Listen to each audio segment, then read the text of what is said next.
सो हम लोग बना रहे थे यहाँ पे project with the help of spring boot और हमारा प्रोजेक्ट का नाम था SCM 2.0। पिछले वीडियो में हम लोगों ने बना लिया था प्रोजेक्ट, साथ ही साथ में उसको इंपोर्ट कर लिया था अपनी favourite ID. Favourite ID means कि अगर आप इंटेलिजे यूज़ करोगे तो इंटेलिजे का भी मैंने बता दिया था, वहाँ पे VS कोड यूज़ करोगे वो भी मैंने बता दिया था, STS यूज़ करोगे तो वो भी मैंने बता दिया था। डिटेल में सब चीज़ मैंने कवर कर दिया था, क्या प्रॉब्लम्स आएंगी वो सब चीज़ हमने बता दिया था। तो वो वीडियो देखो जिससे आपको कोई प्रोजेक्ट बनाने और इम्पोर्ट करने में दिक्कत ना हो, आप कोई भी आईडी खुल के यूज़ करो। इस वीडियो के अंदर हम लोग अपने प्रोजेक्ट को चलाते हैं भाई। रन नहीं हो रहा था पिछले वीडियो के अंदर, तो क्या दिक्कत हो रही। हमने ओपन कर लिया VS कोड। अगर आपको ये जानना है कि मैं कौन सा थीम यूज़ कर रहा हूँ तो बता दीजिए भाई, मैं उसका एक वीडियो बना दूंगा या फिर शॉर्ट में बता दूंगा कि मैं थीम कौन सा यूज़ कर रहा हूँ। चलो, तो ये रहा हमारा प्रोजेक्ट। अगर मैं इस प्रोजेक्ट पर राइट क्लिक करके और रन करता हूँ तो अभी एरर आएगी। एंड क्या एरर आएगी, पहले एरर को समझेंगे। एक अच्छा कोडर होता है वो एरर को समझता है। अगर आप एरर को समझ गए धीरे धीरे धीरे धीरे तो एरर्स को हटाना भी सीख जाओगे धीरे धीरे। अगर आप एरर्स को नहीं समझ पाए तो दिक्कत होगी। तो आप देखो ये बता रहा है कि जब हमने रन किया तो बता रहा है एप्लीकेशन फेल टू स्टार्ट। हमारा एप्लीकेशन स्टार्ट होने से पहले ही फेल हो गया, ठीक है। तो पहले ही प्रोजेक्ट चलाया और पहले एरर आ गया। कह रहा है डिस्क्रिप्शन बता रहा है fail to configure data source. कह रहा है डेटा सोर्स में नहीं कॉन्फ़िगर कर पाया। URL attribute is not specified and no embedded data source could be configured. वो कह रहा है कि हम डेटा सोर्स नहीं कॉन्फ़िगर कर पा रहे हैं। डेटा सोर्स को कॉन्फ़िगर करने के लिए हमें एक URL एट्रीब्यूट चाहिए। अभी ऐसा क्यों हो रहा है? ऐसा इसलिए हो रहा है गाइस क्योंकि हम लोगों ने डिपेंडेंसी ऐड की थी स्प्रिंग बूट के अंदर। आपने स्प्रिंग बूट के प्रोजेक्ट के अंदर डेटाबेस की, कह सकते हो डेटाबेस JPA वाली डिपेंडेंसी, डेटा JPA वाली डिपेंडेंसी। अब जब डेटा JPA वाली डिपेंडेंसी है साथ ही साथ में हमारे पास MySQL कनेक्टर है, तो स्प्रिंग बूट का सबसे बढ़िया खासियत है कि वो ऑटो कॉन्फ़िगरेशन सब चीज़ करता है, सब चीज़ अपने आप से करने की कोशिश करता है। लेकिन डेटाबेस को ऑटो कॉन्फ़िगर करने के लिए उसको कुछ डेटा सोर्स की इन्फॉर्मेशन चाहिए और वो इन्फॉर्मेशन हमने नहीं दी, इसलिए दिक्कत हो रही है। तो हम वो इन्फॉर्मेशन देंगे कैसे? हम अपने प्रोजेक्ट के अंदर आएंगे और यहाँ पे हम लोग देखेंगे सिंपली एक फाइल जो रिसोर्सेज के अंदर मिलेगी हमें, इसको ओपन करेंगे एंड हमें एप्लीकेशन डॉट प्रॉपर्टीज फाइल मिलेगी, इसको ओपन कर लेंगे, ठीक है। एंड थोड़ा सा फॉन्ट को मैं बढ़ा सकता हूँ। VS कोड को मैं बहुत ज़्यादा यूज़ किया हूँ तो मेरा हाथ बैठ गया इसके अंदर। मतलब बैठने का मतलब इतना सेट है ना, शॉर्टकट वॉटकट सब चीज़। एंड काफ़ी चीज़ें मैं यूज़ करता हूँ VS कोड के लिए, VS कोड के साथ। तो भाई कोई दिक्कत वाली बात नहीं।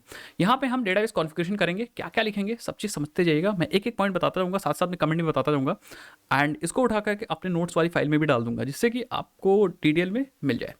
ओके, सो ये कुछ बता भी रहा है बट कोई दिक्कत वाली बात नहीं। हमारे पास AI है, कोपायलट है हमारा, पेयर प्रोग्रामर। चलो, तो हम लोग यहाँ पे सबसे पहले हम डेटा सोर्स का URL सेट करेंगे। क्या डेटा सोर्स URL सेट करेंगे? कैसे? हम यूज़ करेंगे spring dot data source dot URL।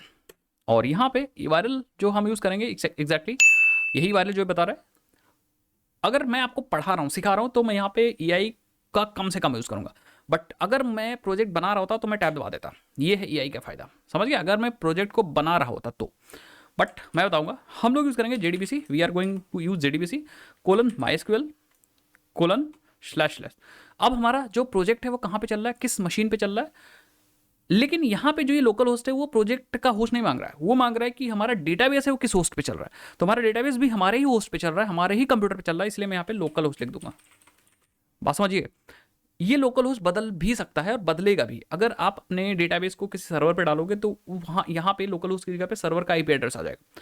Server IP address जहाँ पे डेटाबेस चल रहा है, डेटाबेस सर्वर का IP address. Then port number क्या है? तो पोर्ट नंबर हमारा 3306 है, समझ गए? 3306 है पोर्ट नंबर। ये बेसिकली डेटाबेस का पोर्ट नंबर है। ये डेटाबेस का पोर्ट नंबर गाइस चेंज होगा अकॉर्डिंग टू कि भैया आपका डेटाबेस किस पोर्ट पे चल रहा है। समझ गए मेरी बात? नेक्स्ट हमें यहाँ पे लिखना है स्लैश के बाद हमें डेटाबेस का नाम लिखना है। तो अभी मैं SCM ही यूज़ करूँगा, SCM 2.0 ही यूज़ करूँगा। बाकी ये कुछ और प्रॉपर्टीज़ बता रहा है तो प्रॉपर्टीज़ को आप यूज़ कर सकते हो। अदरवाइज इतना रखो, अगर दिक्कत आएगी तो हम लोग डालेंगे भाई प्रॉपर्टीज़ यहाँ पे जो भी है। तो अभी के लिए हमने अपना URL सेट कर लिया। अब इस URL से पता क्या चल रहा है भाई? इस URL से हमें हमारा ये पता चल रहा है कि हम प्रोटोकॉल JDBC यूज़ कर रहे हैं, डेटाबेस MySQL यूज़ कर रहे हैं, हमारा डेटाबेस लोकल होस्ट पे चल रहा है और डेटाबेस का पोर्ट नंबर है 3306। एंड हम डेटाबेस के अंदर जो हम डेटाबेस यूज़ कर रहे हैं वो SCM 2.0 है। कहने का मतलब कि इससे ये पता चल रहा है कि हमारे डेटाबेस किस सर्वर पे है, उसका पोर्ट नंबर क्या है और डेटाबेस के अंदर कौन सा डेटाबेस हम लोग यूज़ कर रहे हैं। ये डेटाबेस का नाम, this is equally database name. एक चीज़ और बता दूं, हो सकता है कि SCM 2.0 ना चले तो ये स्पेशल कैरेक्टर्स या डॉट लगाने की जरूरत नहीं होती, डायरेक्टली हम 2.0 लिख दें, ऐसा लिख सकते हैं, या SCM डायरेक्टली लिख सकते हो। ये नाम बदल भी सकते हो, कोई दिक्कत वाली बात है अपने अकॉर्डिंग। नेक्स्ट हम अपने डेटाबेस का यूज़र नेम यूज़ करेंगे spring dot data source dot user name, और हमारा है रूट। इसी तरह spring dot data source data source dot password और रूट 1234 है। बस ये डेटाबेस की इंफॉर्मेशन है। इतना इंफॉर्मेशन हमने दिया, अब हमारा एप्लीकेशन अपने आप ऑटोमेटिक डेटाबेस से कनेक्ट हो जाएगा, आपको कुछ करने की जरूरत नहीं होगी। दैट मीन्स जो ट्राई कर रहा था स्प्रिंग बूट वो काम हो जाएगा। ट्राई क्या कर रहा था देखिए, अब अगर मैं अपने प्रोजेक्ट को रन करता हूँ, प्रोजेक्ट पर राइट क्लिक करता हूँ और रन पे क्लिक करता हूँ, सो आप देखोगे तो यहाँ पे अभी एरर आएगी, एक एरर आएगी बस, क्योंकि हम लोगों ने डेटाबेस नहीं बना रखा है अभी। तो इस एरर को भी हम लोग सॉल्व करेंगे। सो आप देखोगे यहाँ पे, ठीक है। हाँ, हाई ने डायरेक्ट वगैरह भी हम लोगों ने सेट किया है, तो उसको भी करेंगे, ठीक है। सो तो हम लोग क्या करेंगे, हम लोग ये SCM 2.0 वाला डेटाबेस बनाएंगे। उसके लिए मैं ओपन करूंगा MySQL workbench and let's see workbench open हो गया। एंड यहाँ पे हम SCM स्कीमा पे चलेंगे एंड यहाँ पे हम लोग इस तरफ राइट क्लिक करेंगे, क्रिएट स्कीमा पे ना जाएंगे एंड यहाँ पे हम लोग यूज़ करेंगे क्या, वही वाला SCM 20 तो ना 20 एंड देन फाइनली हम अप्लाई पे क्लिक कर देंगे। अप्लाई बटन देखिए, अप्लाई पे क्लिक करेंगे एंड अप्लाई कर देंगे। आपकी ये देखिए आपका डेटाबेस बन जाएगा यहाँ पे SCM 2.1। टेबल्स नहीं है, एंड टेबल्स अपने आप आ जाएंगी। कैसे आएंगी, स्प्रिंग बूट की हेल्प से मैं बताऊंगा। तो ये चीज़ हो गई। अगर अभी मैं रन करूँ तो अभी भी ये कुछ बताएगा। लेट्स सी क्या ये बता रहा है अगर मैं रन कर रहा हूँ, ठीक है। सो आप देखोगे तो, ठीक है। सो आप देखोगे यहाँ पे तो अब हमें एरर नहीं मिल रही देखने के लिए, ठीक है। तो क्या मैं देख पा रहा हूँ कि हमारा सर्वर किस पोर्ट पे चल रहा है, यहाँ पे कहीं मुझे दिखना चाहिए। ये देखिए सर्वर स्टार्टेड एट पोर्ट 8081। तो हुआ क्या कि स्प्रिंग बूट जिस चीज़ को ट्राई कर रहा था वो चीज़ उसे मिल गई। वो क्रिएट कर रहा था डेटा सोर्स, और डेटा सोर्स के लिए ये 3 प्रॉपर्टीज जरूरत थी, और ये तीनों प्रॉपर्टीज हमने दे दी और हमारा काम हो गया। अब हमारा एप्लीकेशन स्टार्ट हो चुका। कैसे हम चेक करें स्टार्ट हो चुका, यहाँ पे तो एरर नहीं आई, पहला तरीका एरर नहीं, स्टार्ट हो चुका। हम लोग क्या करते हैं, एक टेम्परेरी कंट्रोलर बनाते हैं, देखते हैं एक पेज बनाते हैं एंड देखते हैं कि हमारा प्रोजेक्ट चल रहा है कि नहीं चल रहा है। तो हम लोग आएंगे यहाँ पे, हम लोग क्या करेंगे, हम लोग एक रिक्वेस्ट फर्जी डालेंगे, फर्जी रिक्वेस्ट से टेस्ट करेंगे कैसे, देख लीजिए भैया। हम लोग क्या करेंगे यहाँ पे, समझिए बात को, हम लोग एक रिक्वेस्ट भेजेंगे क्लाइंट से, एंड इस रिक्वेस्ट को हम लोग हैंडल करेंगे with the help of spring boot, and then हम लोग हैंडल करेंगे। उसके बाद हम लोग यहाँ से एक डायनेमिक HTML जनरेट करके भेजेंगे। यहाँ पे एक पेज जनरेट करेंगे जो कि है डायनेमिक HTML। सो मैं दिखाता हूँ आपको, ये पेज जनरेट करेंगे एंड देन इस पेज को हम लोग यहाँ पे भेजेंगे वापस क्लाइंट के पास, ठीक है। हम लोग इसको भेजेंगे, ये काम करेंगे। और यहाँ हमारा एक्चुअली क्लाइंट है, ये क्लाइंट है, समझ गए। तो ये काम करते हैं। तो अब रिक्वेस्ट को हैंडल करने के लिए हमें यहाँ पे एक हैंडलर बनाना पड़ेगा जिसको हम लोग बोलते हैं कंट्रोलर। तो बस टेस्टिंग के लिए हम लोग बना लेते हैं, बाद में हम लोग सीखेंगे। स्प्रिंग बूट का पूरा कोर्स मैंने डाल रखा है, पेड में भी फ्री में भी, तो इस तरह डिटेल में नहीं जाते, अदरवाइज पूरा बहुत टाइम लग जाएगा। तो हम अपने यहाँ पे आएंगे एंड यहाँ पे राइट क्लिक करेंगे अपने मेन पैकेज के अंदर। एक बार देख लीजिए com.scm के अंदर राइट क्लिक कर लो, डायरेक्टली न्यू पे जाओ एंड न्यू पे आप पैकेज बना लो। हम पैकेज बनाएंगे कंट्रोलर्स। एक बार मैं आपको दिखा दूँ मैं क्या बना रहा हूँ, ये देखिए कंट्रोलर्स पैकेज मैंने बना लिया। तो आप SCM के अंदर com.scm पैकेज के अंदर आपको एक कंट्रोलर नाम से पैकेज देखने को मिलेगा, जो कि आई थिंक नीचे ये देखिए आ गया, ये देखिए com.scm.controller एकदम इक्लिप्स की तरह यहाँ पे आएगा। देन हम इस पे प्लस पे क्लिक करके हम बना सकते हैं यहाँ पे क्लास। तो हम क्लास में एंटर करेंगे, देन क्लास का नाम देंगे यहाँ पे पेज कंट्रोलर एंड आप देखोगे ये पेज कंट्रोलर आ जाएगा कहाँ पे, हमारे इस पैकेज के अंदर com.scm.controllers के अंदर आ जाएगा। प्रॉपर्टीज फाइल को हम बंद कर सकते हैं थोड़ी देर के लिए, दैट्स इट बस। अब आपको क्या करना है, पेज कंट्रोलर के अंदर काम करना है। तो हम चाहते हैं कि ये जो पेज कंट्रोलर गाइस ये हमारे पेज को दिखाए, बट दिखाएगा कैसे, रिक्वेस्ट को हैंडल करना पड़ेगा। और रिक्वेस्ट को हैंडल करने के लिए इसे हमें बनाना पड़ेगा पेज कंट्रोलर या कंट्रोलर। जितने भी कंट्रोलर्स होते हैं स्प्रिंग बूट के अंदर वो रिक्वेस्ट को हैंडल कर सकते हैं। अब इसको हम रिक्वेस्ट को हैंडल कैसे कराएंगे, इसको कंट्रोलर कैसे बनाएंगे। सिर्फ क्लास बनाने से तो कंट्रोलर नहीं बन जाता। हम क्या करेंगे, टॉप पे आएंगे और यहाँ पे हम एक एनोटेशन यूज करेंगे कंट्रोलर। ये देखिए जैसे आप यहाँ पे कंट्रोल लिखोगे ये अपने आप ऑटो इंपोर्ट हो जाएगा, और अब ये बन चुका है कंट्रोलर। अब हम यहाँ पे एक ऐसा फंक्शन, एक ऐसा मेथड लिख सकते हैं जो रिक्वेस्ट को हैंडल कर सकता है। कैसे, देखिए हम लिखेंगे पब्लिक और हम एक स्ट्रिंग रिटर्न कराएंगे एंड होम दे दो, या चाहे आप टेस्ट, चलो होम दे दो, ठीक है। ये जो मेथड है वो एक्चुअली एग्जीक्यूट होगा कब, जब हम कोई यूआरएल ब्राउजर फायर करेंगे, वो रिक्वेस्ट भेजेंगे, तो उसको हम स्पेसिफाई करने के लिए यहाँ पे आएंगे, लिखेंगे रिक्वेस्ट मैपिंग एंड यहाँ पे हम बता देंगे कि भैया हम रिक्वेस्ट भेजेंगे स्लैश होम पे। तो जैसे ही आप स्लैश होम फायर करोगे ब्राउजर पे, अपने आप से ये मेथड चल जाएगा एंड यहाँ पे हम रिटर्न करेंगे और हम यहाँ पे दिखाएंगे एक पेज होम, दैट्स इट।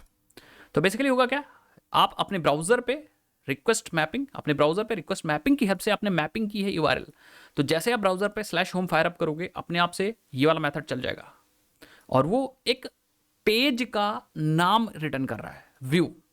ये होम पेज आपके टेम्पलेट के अंदर होना चाहिए, होम पेज आपके टेम्पलेट के अंदर होना चाहिए। तो हमारे पास इंडेक्स है बट होम नहीं है, तो अभी होम बनाएंगे, ठीक है। पहले हम यहाँ पे एक लॉग दे देते हैं, एक साउट दे देते हैं एंड लिख देते हैं home page handler, home page handler, ठीक है। एंड अब हम क्योंकि यहाँ से रिटर्न कर रहे हैं होम व्यू, तो हमारे पास होम डॉट HTML होना चाहिए, बट हम लोग चलाते हैं, देखते हैं। हमें यहाँ पे रीलोड नहीं करना पड़ रहा है, प्रोजेक्ट को दोबारा रन नहीं करना पड़ रहा है, हमारे पास डेव टूल से, तो अपने आप से प्रोजेक्ट अपने आप से रीलोड हो जा रहा है।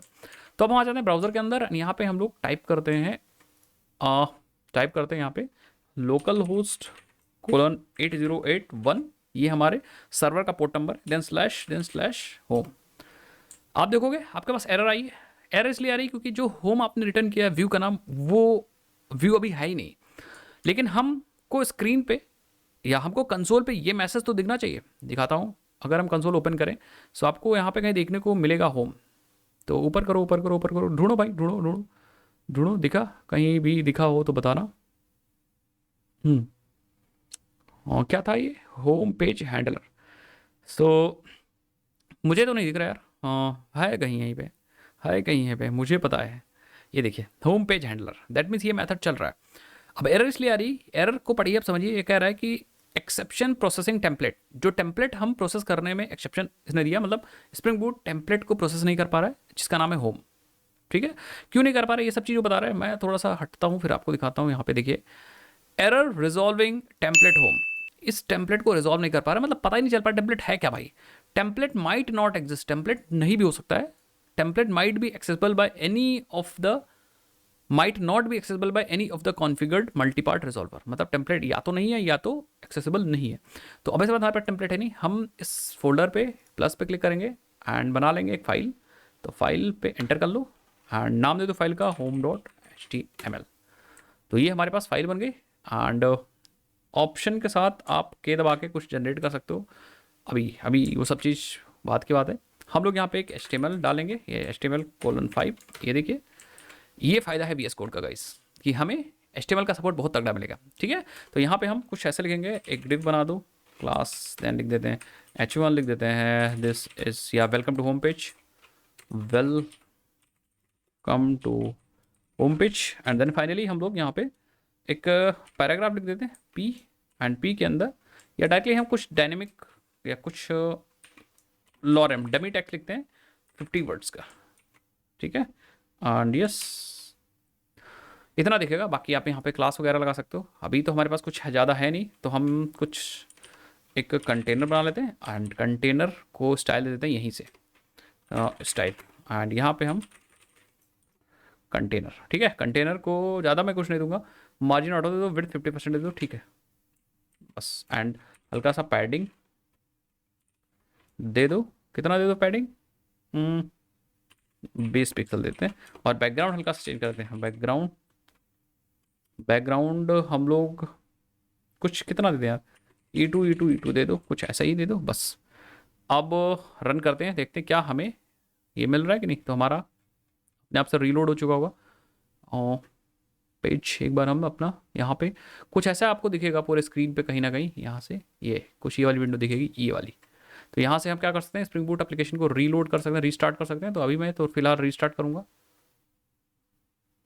ठीक है। एंड वापस आऊँगा कोड पे एंड रन करूँगा। ये देखोगे वेलकम टू होम पेज और आपको लॉरेम एप्सम दिख रहा है, दैट मीन्स हमारा प्रोजेक्ट चल रहा है परफेक्ट। अगर मैं कोई डायनेमिक डेटा भेजना, मैंने बताया था ना कि आप कंट्रोलर से डायनेमिक डेटा भेज सकते हो HTML के अंदर। तो अगर आप कुछ भेजना चाह रहे हो तो यहाँ से भेज सकते हो, इस कंट्रोलर से डायनेमिक डेटा भेज सकते हो। कैसे भेजना देखिए, बहुत सिंपल है। आप क्या करो, जो हैंडलर मेथड है उस हैंडलर मेथड के पैरामीटर में एक मॉडल नाम का ऑब्जेक्ट ले लो, मॉडल, जो कि आ रहा है org.spring framework.ui से। अब हम इस मॉडल के अंदर कोई एट्रीब्यूट अगर ऐड करेंगे तो वो अपने आप से पहुंच जाएगा टेम्पलेट के पास, वहां पे हम उसको यूज कर सकते हैं। देखिए कैसे, हम इस मॉडल के अंदर मॉडल डॉट ऐड एट्रीब्यूट, और मैं डालने जा रहा हूँ नेम, और नेम के अंदर हम लोग लिख देते हैं कुछ सब स्ट्रिंग, थोड़ा सा इधर चलो, इधर इधर इधर सब स्ट्रिंग, जूम आउट कर दो, सब स्ट्रिंग टेक्नोलॉजीज। ठीक है, कुछ और डाल सकते हो, एक और एट्रीब्यूट ऐड कर सकते हो, ऐड एट्रीब्यूट, एंड फिर से पास कर सकते हो यहाँ पे यूट्यूब चैनल, एंड नाम दे देते हैं यहाँ पे अपने यूट्यूब चैनल का नाम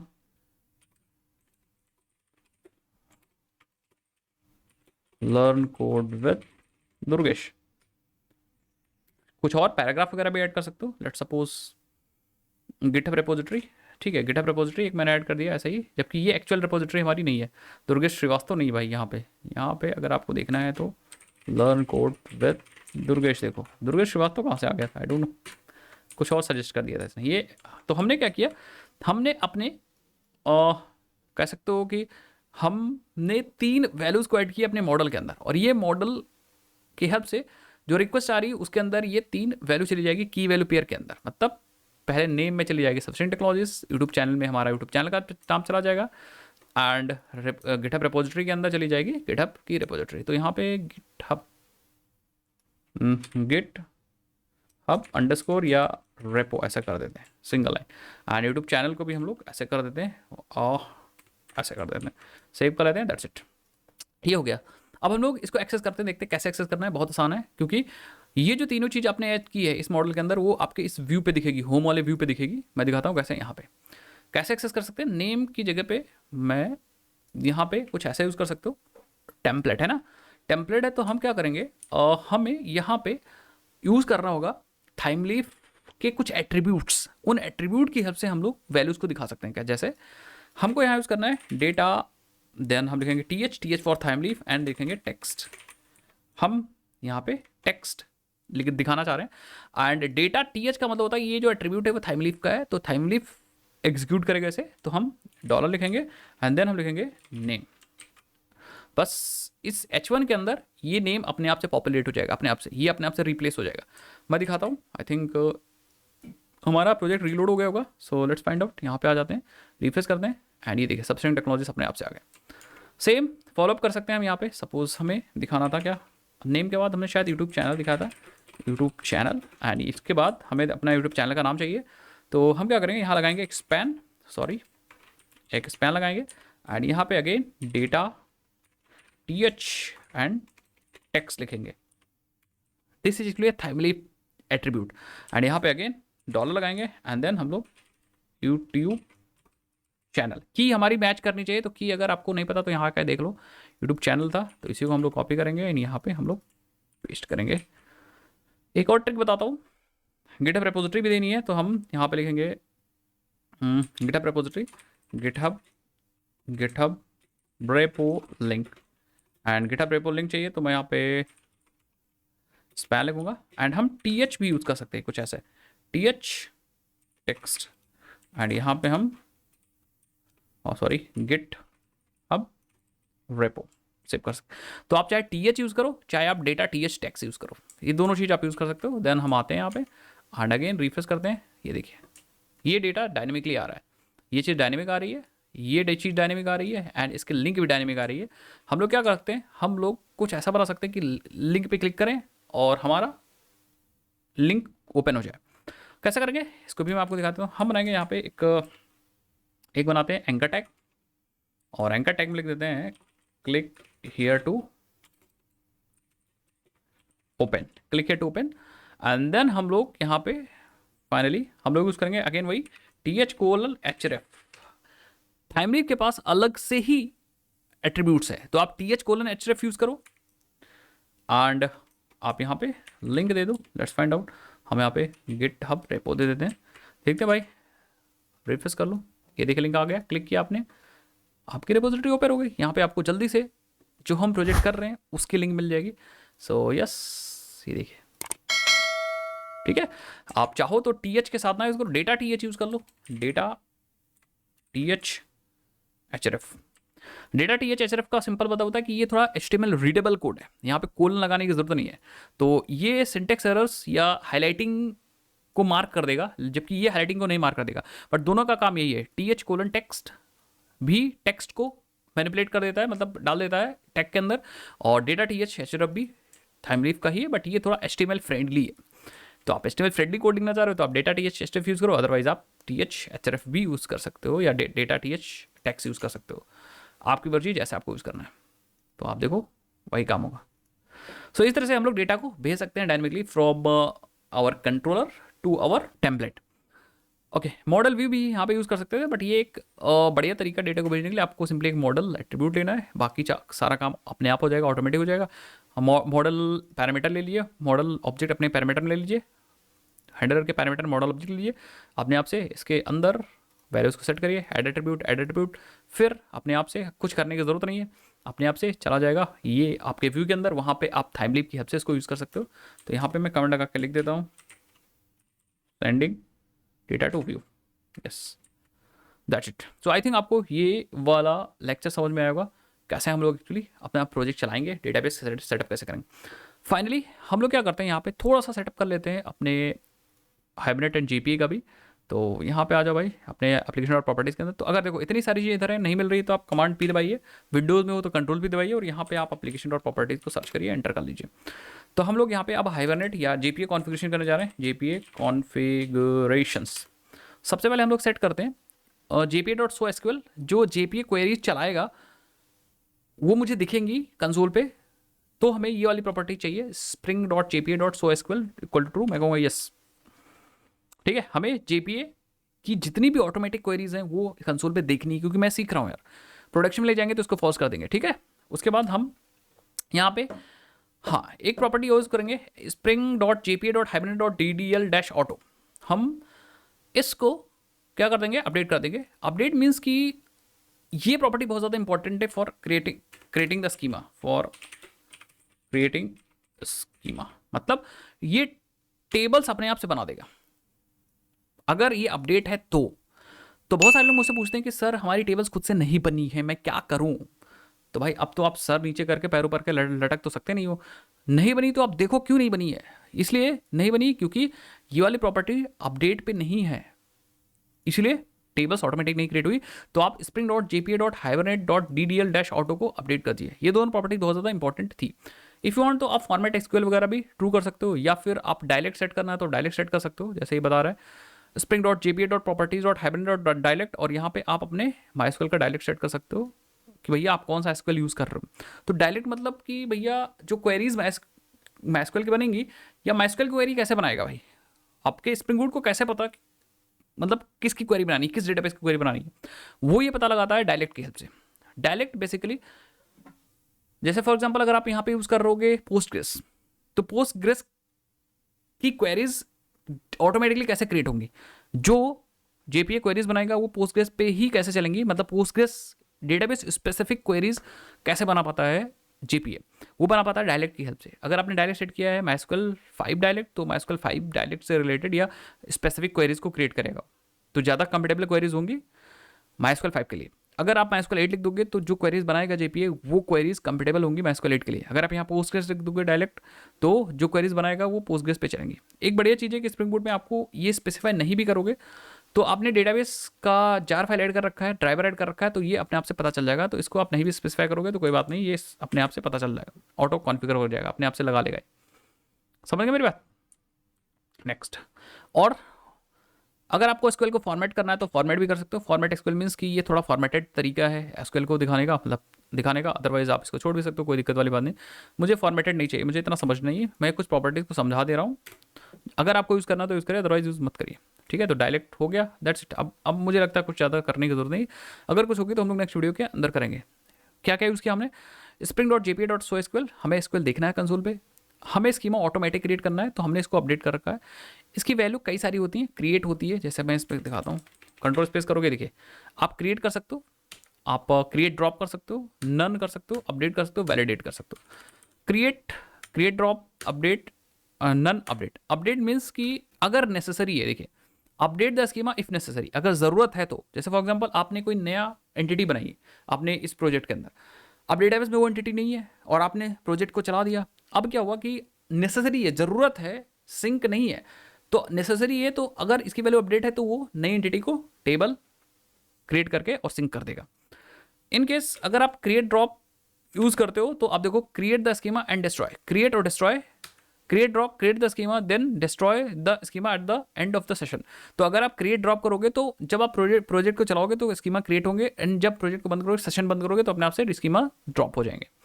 वैलिडेट, तो ये वैलिडेट करेगा, एंड क्रिएट क्या करेगा, create the schema and destroy previous data. Okay, तो क्रिएट सिर्फ क्रिएट करेगा और पहले डेटा जो भी होगा वो उड़ जाएगा, तो हमें ऐसा कुछ नहीं करना, हमें हमारा जो यूज़ केस है वो अपडेट पे ही फिट हो रहा है तो अपडेट ही रखेंगे। बाकी फॉर्मेट हमें एसक्यूएल नहीं करना, अगर आपको एसक्यूएल को बहुत अच्छे से पढ़ना है तो फॉर्मेट करिए। डायलेक्ट इंपॉर्टेंट है, बाय डिफॉल्ट कोई रीजन की वजह से स्प्रिंग बूट डायलेक्ट को नहीं समझ पा रहा है तो आपको ये सेट करने की जरूरत होगी। डायलेक्ट मतलब बता दिया ना कि जो जेपीए है स्प्रिंग बूट है वो किस भाषा में बोलेगा, क्वेरी किस डेटाबेस स्पेसिफिक उससे जनरेट करनी है, वो डायलेक्ट हमें यहाँ देना होता है। तो बाय डिफॉल्ट हमारे डेटा हमारे इस क्लास पाथ में या इस प्रोजेक्ट के क्लास पाथ में माइस्क्यूएल डेटाबेस है तो स्प्रिंग बूट इस केस में ऑटोमेटिक जनरेट कर लेगा और डायरेक्ट खुद से सेट कर लेगा। बट इन केस अगर नहीं जनरेट कर पाता, नहीं हो पाता, तो आपको ये प्रॉपर्टी यूज़ करनी पड़ेगी एंड माइस्क्यूएल डायलेक्ट को यहाँ पे सेट करना पड़ेगा। That's it. उसके बाद अभी तो कुछ नहीं करना है बस। तो हमारा बैकएंड का ऑलमोस्ट चीज़ें डन है। अब हम यहाँ पे बना सकते हैं एपीआईज, एपीआईज नहीं मतलब हम यहाँ पे रिक्वेस्ट को बना सकते हैं, हैंडल कर सकते हैं, फॉर्म्स वगैरह बना सकते हैं। लेकिन सबसे इंपॉर्टेंट चीज़ फॉर्म्स, बैकएंड, फ्रंट एंड। अभी देखो यहाँ पे क्या कर रहा है, ये इतनी अच्छे से नहीं दिख रही है, तो हम क्या करेंगे नेक्स्ट वीडियो के अंदर हम टेलविंड कॉन्फ़िगर करेंगे। टेलविंड के लिए हमें सेपरेट वीडियो चाहिए एंड हम लोग टेलविंड के साथ साथ देखेंगे कैसे हमें टेलविंड के फाइल्स को वॉच करना है एंड एनपीएम कैसे यूज़ करना है अपने स्प्रिंग बूट प्रोजेक्ट के साथ, वो सब चीज़ हम लोग देखेंगे नेक्स्ट वीडियो के अंदर। तो स्टेप बाय स्टेप आप फॉलोअप करते जाइए और अभी आप फॉलोअप कर रहे हो अटेंडेंस लगा दिए भाई, यस लिख करके। वीडियोस कैसे कैसे लग रही हैं डिटेल में मैं समझा रहा हूँ, ये चीज़ भी आप बताइएगा। एंड बस मोटिवेट करने के लिए चैनल अभी तक नहीं सब्सक्राइब किया तो सब्सक्राइब करिए और इस प्रोजेक्ट का लिंक आपको नीचे डिस्क्रिप्शन बॉक्स में मिल जाएगा। और अगर आपको सोर्स कोड चाहिए तो कमेंट करके बताइए, मैं लिंक डिस्क्रिप्शन बॉक्स में दे दूंगा गेटअप का। चलो भाई मिलते हैं इस प्रोजेक्ट के नेक्स्ट वीडियोस के अंदर। एंड आपने बुक मार्क तो कर ही लिया होगा यार, बुक मार्क कर लीजिए, एक्सेस करिए, मजे करिए, पढ़िए और फीडबैक जरूर शेयर करना मत भूलिएगा। चलिए भाई, बाय बाय, जय हिंद, जय भारत।